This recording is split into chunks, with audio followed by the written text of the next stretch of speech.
Si un coche entra al taller porque se ha roto una de las correas principales del motor, la solución parece obvia, ¿verdad? Claro, el mecánico quita la correa rota, pone una nueva, ajusta la tensión y a rodar. Exacto. Pero, a ver, si a la semana siguiente, al acelerar a fondo en una recta, esa misma correa se vuelve a romper, y este ciclo se repite una y otra vez, bueno, la lógica te obliga a cambiar de perspectiva. Totalmente. Alguien tiene que pararse a pensar que igual el problema no es la correa en sí, sino todo el sistema de engranajes y poleas que tira de ella, ¿no? Que igual está completamente desequilibrado. Eso es. Pues hoy vamos a aplicar esta misma lógica deductiva, pero no a un motor de combustión, sino a la máquina más compleja que existe, que es el cuerpo humano. Vamos a desgranar un artículo científico que, de verdad, marca un antes y un después en la comprensión del rendimiento deportivo. Y es un tema apasionante. ¿De qué investigación estamos hablando exactamente hoy? Pues para establecer el rigor académico desde el primer segundo, tengo aquí los datos exactos.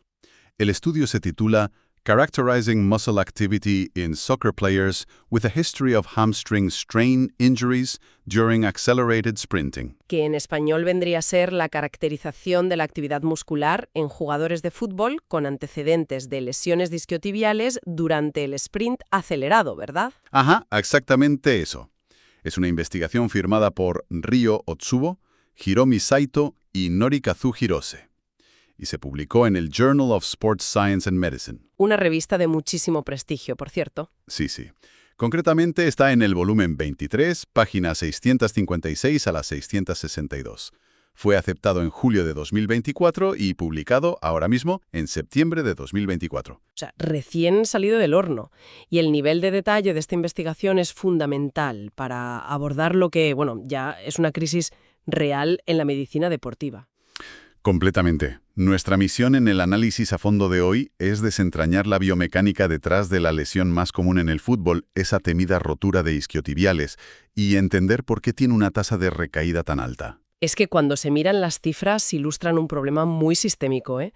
El 70% de estas lesiones ocurren específicamente durante los sprints. ¡Ostras! El 70%. Sí. Y fíjate en el dato más revelador. El 56% se produce en la fase de aceleración. Vale, o sea que la rotura no suele pasar cuando el deportista ya va a su velocidad máxima, ¿no? Exacto. No es en la velocidad de crucero. Es en esos primeros metros explosivos donde el cuerpo tiene que vencer la inercia desde cero. ¡Qué barbaridad! Para cualquier persona interesada en el deporte, la fisioterapia o el rendimiento humano, esto es vital, porque nos revela que el tratamiento tradicional podría llevar décadas enfocándose en el lugar equivocado, reparando la correa sin mirar el motor. Una metáfora perfecta. Y para entender dónde está el fallo, lo primero que hacen los autores, y creo que es el paso lógico, es deconstruir la mecánica del movimiento que lo provoca, que es un sprint corto de menos de 30 metros. Claro, porque no es solo correr por correr. ¿Qué va? Son increíblemente meticulosos. No analizan la carrera como un flujo continuo, sino que dividen una sola zancada en 5 fases milimétricas. Todo empieza con lo que llaman el apoyo temprano. Que es ese instante súper fugaz de altísimo impacto cuando el pie choca contra el suelo, ¿verdad? Eso es. Le sigue el apoyo tardío, que es la fase de propulsión donde el pie empuja el césped hacia atrás. Vale, tiene sentido. Y tras el despegue, supongo que la pierna va por el aire. Exactamente. Ahí entramos en las fases de balanceo. Primero el balanceo temprano, con la pierna viajando hacia atrás y hacia arriba. Luego el balanceo medio, donde la rodilla se eleva hacia adelante. Ajá. Y finalmente llegamos al balanceo tardío, que es un momento súper crítico. Es cuando la pierna se extiende hacia el frente, en el aire, preparándose para volver a impactar contra el suelo. Y es justo en estas fases donde la anatomía se vuelve, digamos, un factor de riesgo gigantesco, porque los isquiotibiales no tienen una función simple. Para nada. En biomecánica los llamamos músculos biarticulares. Claro, porque cruzan dos articulaciones distintas.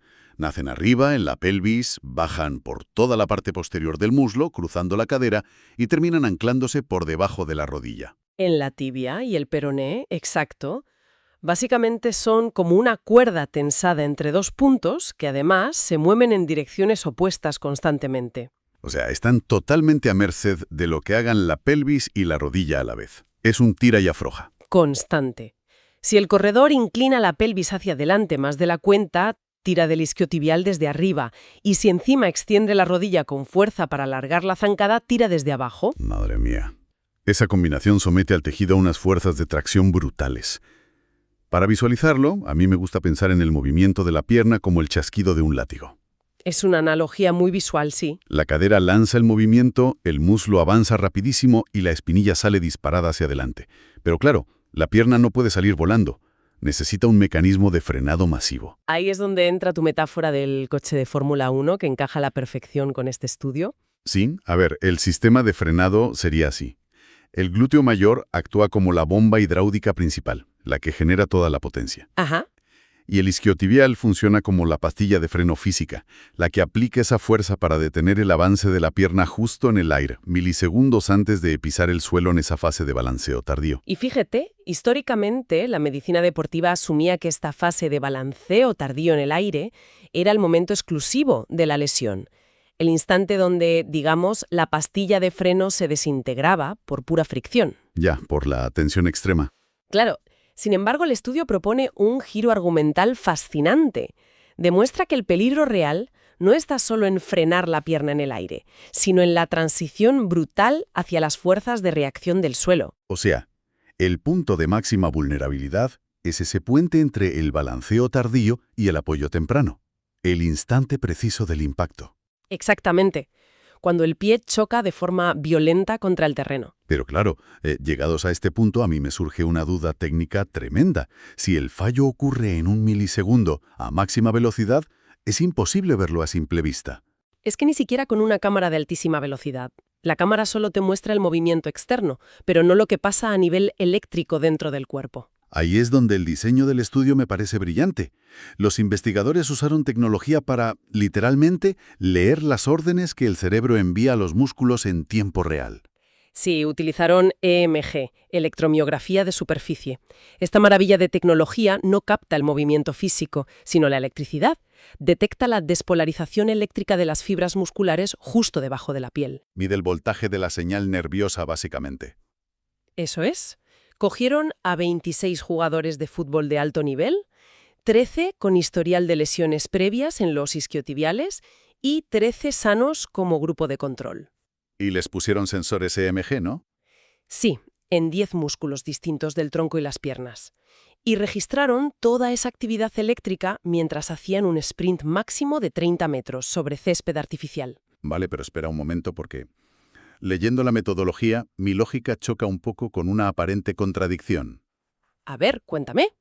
Si el músculo que duele, el que se rompe y deja al jugador tirado en el campo, es el isquiotibial, ¿por qué narices se pasan tanto tiempo midiendo los glúteos y el abdomen? Es una buena pregunta. Es que, volviendo a las analogías, si los cimientos de tu casa se están agrietando, es un poco raro ver a los arquitectos inspeccionando el tejado con lupa. Claro, es un escepticismo muy constructivo, pero los autores miraron el tronco y la cadera porque partían de una hipótesis bastante audaz.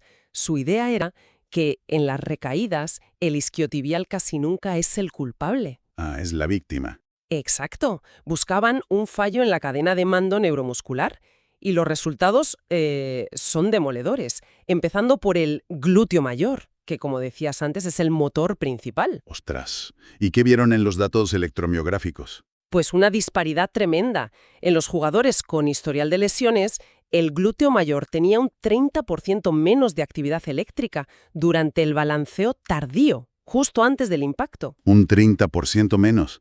Eso es muchísimo déficit en el músculo más potente del cuerpo. Es una barbaridad. El cerebro de esos jugadores estaba, digamos, susurrando la orden de contracción, en lugar de gritarla como debería en un sprint máximo. Claro, y eso altera toda la física de la carrera. Si la bomba hidráulica, el glúteo, no envía presión, la pastilla de freno, el isquiotibial, se come todo el marrón. Se tiene que comer toda la energía cinética de la pierna en solitario y a una velocidad extrema. ¿Pero por qué pasa esto? ¿Por qué se da ese apagón eléctrico? Por lo que en fisiología llamamos una cicatriz neuromuscular. El trauma de la lesión original hace que el sistema nervioso desarrolle una especie de pánico protector. O sea, el cerebro, de forma subconsciente, altera el movimiento para evitar el dolor. Exacto. Inhibe el glúteo para protegerse, creando un patrón de movimiento defectuoso. Y claro, ese fallo preparatorio en el aire tiene que desencadenar un efecto dominó brutal en el milisegundo siguiente. Antes de tocar el suelo, imagínate lo que pasa al entrar en el apoyo temprano, cuando todo el peso y la aceleración chocan contra el césped. Un colapso estructural. Literalmente. Al impactar, la supervivencia biomecánica depende de los estabilizadores laterales y del tronco. Por eso, analizaron el glúteo medio en el lateral de la cadera y el oblicuo externo en el abdomen. Vale, ¿y qué pasó ahí? Pues en los lesionados, el glúteo medio llegó tarde. Hubo un retraso de milisegundos en la señal. Y luego, por el pánico de llegar tarde, su actividad se disparó un 40% por encima de lo normal cuando el pie ya estaba en el suelo. Madre mía, iban totalmente a destiempo. ¿Y el tronco también mostraría problemas, imagino? Totalmente. El oblicuo externo operaba con un 20% menos de actividad en el lado de la pierna lesionada. Buf, a ver si lo visualizo. Esto es como aterrizar un avión comercial en medio de una tormenta con fuertes vientos cruzados. Me encanta por dónde vas. A ver, el tronco del atleta es el fuselaje del avión. Y la tensión del oblicuo externo hace de alas, manteniéndolo estable frente al viento. Ajá. Por otro lado, la pierna y la pelvis son el tren de aterrizaje, que depende del glúteo medio. Si las alas pierden firmeza porque el oblicuo falla, el avión se ladea bruscamente. Y el tren de aterrizaje colapsa hacia un lado, al tocar la pista, claro. Exacto. Ese milisegundo de inestabilidad lo cambia todo. Y a esa inestabilidad en la literatura clínica se le llama pelvic drop o caída pélvica. Al no tener el soporte del oblicuo desde arriba y con el glúteo medio llegando tarde desde abajo, la pelvis bascula. Se hunde hacia el lado de la pierna que está en el aire. Se hunde. Y lo peor, se inclina excesivamente hacia adelante. Hay muchísima flexión anterior del tronco. Ostras, y esto nos devuelve directamente a la anatomía del isquiotibial biarticular del principio. Si la pelvis se inclina bruscamente hacia adelante, tira del origen del músculo hacia arriba. Sí, y de forma simultánea el pie impacta, la rodilla se extiende y tira de la inserción hacia abajo. Lo estira por ambos extremos a la vez, justo en el momento de máximo impacto. Claro, el tejido cede, se desgarra. Exacto. La recaída no ocurre porque el isquiotibial sea débil. Ocurre porque la plataforma desde la que opera, todo el tronco y la pelvis, se desmorona a velocidad máxima por ese apagón en el abdomen y los glúteos. Entender esto es un cambio de paradigma brutal. O sea, si llevamos estos datos del laboratorio a la clínica de fisioterapia, la forma de tratar la lesión tiene que cambiar de raíz. Completamente. De hecho, la sección de discusión del artículo incide muchísimo en esto. Durante años, el estándar de oro para prevenir esto ha sido el curl nórdico. Que para quien nos escuche y no lo ubique, el curl nórdico es cuando el paciente se arrodilla, alguien le sujeta los tobillos por detrás y se deja caer hacia adelante aguantando el peso solo con los isquiotibiales. Exactamente. Su objetivo es fortalecer el isquiotibial de forma excéntrica, generar fuerza mientras el músculo se alarga, para preparar esa pastilla de freno de la que hablábamos. Ya. Pero claro, a pesar de que se usa muchísimo en el fútbol profesional, las tasas de recurrencia siguen estancadas en torno al 18%. Es altísimo. Es que aislar el músculo no está frenando las roturas, porque un curl nórdico es un movimiento puramente sagital, lineal hacia adelante y hacia atrás. Claro, no te exige estabilizar el cuerpo contra rotaciones o inclinaciones laterales. Eso es, por muy fuerte que tengas el isquiotibial, si el oblicuo y el glúteo fallan estabilizando el tronco en un sprint real, te vas a volver a romper. Es fortalecer la correa sin arreglar las poleas. Entonces, ¿qué sugieren los autores para la rehabilitación? Sugieren programas PATS urgentemente. PATS, las siglas en inglés de agilidad y estabilización del tronco, ¿verdad? Sí, es un enfoque radicalmente distinto. Nada de camilla y aislar músculos. Son ejercicios dinámicos en múltiples planos. Ejercicios sobre una pierna recibiendo impactos, fuerza antirrotación con poleas, cambios de dirección bruscos. Exacto. Se trata de reeducar al sistema nervioso. Hay que enseñarle al cerebro a mandar la señal eléctrica al oblicuo y al glúteo en el milisegundo exacto antes del impacto. Es innegociable para todo el éxito a largo plazo. Aunque, leyendo el artículo, vi que los propios autores señalan una limitación metodológica importante, un dilema clásico de los estudios transversales. Así, la típica paradoja del huevo y la gallina. Exactamente. Como es una fotografía fija de un momento concreto, analizaron a jugadores que ya tenían un historial de lesiones, frente a jugadores sanos. Entonces la duda es clara. ¿Qué fue primero? Eso es. Fue el dolor de la primera rotura lo que causó esta cicatriz neuromuscular y apagó el glúteo. ¿O es que estos 13 jugadores ya corrían así de mal desde pequeños? ¿Y esa inestabilidad fue lo que causó la lesión en primer lugar? Es una observación excelente.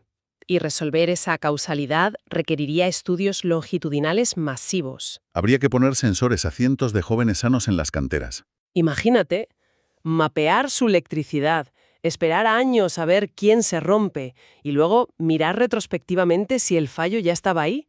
Son estudios carísimos y muy complejos. Ya, pero a nivel puramente práctico. Para el fisioterapeuta que tiene al paciente en la camilla hoy mismo, el origen casi queda igual ante la evidencia de que la disfunción está ahí. Totalmente de acuerdo. La aplicación clínica inmediata es que el patrón neuromuscular está alterado. Tratar solo el isquiotibial deja la rehabilitación a medias. Hay que reprogramar toda la cadena cinética. Pues a modo de conclusión, creo que el mensaje es clarísimo. La evidencia que aporta este estudio de Otsubo, Saito e Hirose demuestra que el paradigma debe cambiar. Las lesiones recurrentes de isquiotibiales no son solo un músculo débil. Son el síntoma final de un fracaso en la estabilización dinámica. Exacto. El dedo acusador apunta a esa falta de sincronización eléctrica en el abdomen y los glúteos. Cuando estos estabilizadores fallan en esa transición fugaz entre volar y pisar el césped, la biomecánica dicta sentencia y el isquiotibial se rompe. Porque la física del movimiento humano no perdona los desequilibrios a altas velocidades. Por todo esto es muy recomendable para cualquier profesional o entusiasta buscar el artículo original. Ver esos gráficos de activación EMG hundiéndose justo cuando deberían proteger el cuerpo es que es súper revelador. Ayuda muchísimo a asimilar el peso real de la investigación. Y bueno, es un buen momento para recordar que seguir el canal y activar las notificaciones permite estar al tanto de futuros análisis con este mismo rigor científico. Sin duda. Y antes de cerrar, yo creo que esta investigación nos deja una reflexión que va más allá de un campo de fútbol. A ver, cuéntame. Si el trauma de un desgarro muscular puede alterar subconscientemente cómo el cerebro estabiliza la columna al correr, reescribiendo la electricidad en milisegundos, Pues surge la pregunta de qué otras cicatrices neuromusculares invisibles arrastramos todos en el día a día. exactamente. Esas alteraciones que se ocultan en movimientos súper cotidianos. A lo mejor ese dolor lumbar o esa molestia en la rodilla al bajar las escaleras no son el problema real. A lo mejor son solo la pastilla de freno desgastada. O la correa del motor rompiéndose otra vez, pidiendo a gritos que miremos de una vez a las estructuras profundas que nos sostienen. Una perspectiva fascinante para despedir la sesión de hoy. Hasta el próximo